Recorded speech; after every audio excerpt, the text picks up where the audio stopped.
April 9 Tuesday. వాగ్దాన వాక్యము మత్తయి 5:44.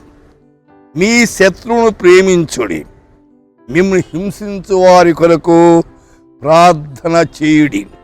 Love the enemies and pray for those who persecute you. अपने वैरियों से प्रेम रखो और अपने सताने वालों के लिए प्रार्थना कर. ప్రియులారా, మన శత్రువులను ప్రేమిస్తున్నామా? మన హింసించే వారి కొరకు ప్రార్థన చేస్తున్నామా? ఇది దేవుడిచ్చిన కట్టడ. అందుచేతనే లూకా 6:27 కూడా మీ శత్రువును ప్రేమించుడి, మిమ్మును ద్వేషించు వారిని దీవించండి అంటున్నాడు. శత్రువును ప్రేమించాలంటే ఎంత సమర్పణ ఉండాలా?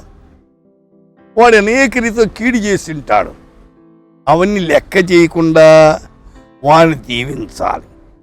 రోమా 12:14 మిమ్మల్ని హింసించు వారిని దీవించుడి.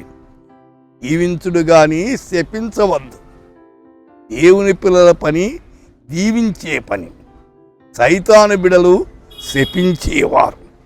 మనకు ఇతరులు కీడు చేసినా వాళ్ళు దీవించేది మన ప్రభువు నేర్పినటువంటి విధానం. సామెతల గ్రంథం 25:21 నీ పగవాడు ఆకలి కొనేడలా వానికి భోజనం పెట్టుము, తప్పికొనేలా వానికి దాహము. భగవాన్ని ప్రేమించుట, శత్రువును ప్రేమించే చాలా ప్రార్థన. ప్రభువా, మీరు తలుపులు తెరిచినప్పుడే మేము లోనికి ప్రవేశించేదాన్ని. మూయబడే దినం రాబోతా ఉంది. బుద్ధి లేని కన్యకల వలె కాకుండా బుద్ధి కలిగిన కన్యకల వలె జీవించుటకు మీ కృప మాకు ప్రసాదించమని యేసు నామమున ప్రార్థిస్తున్నాము తండ్రి. ఆమేన్.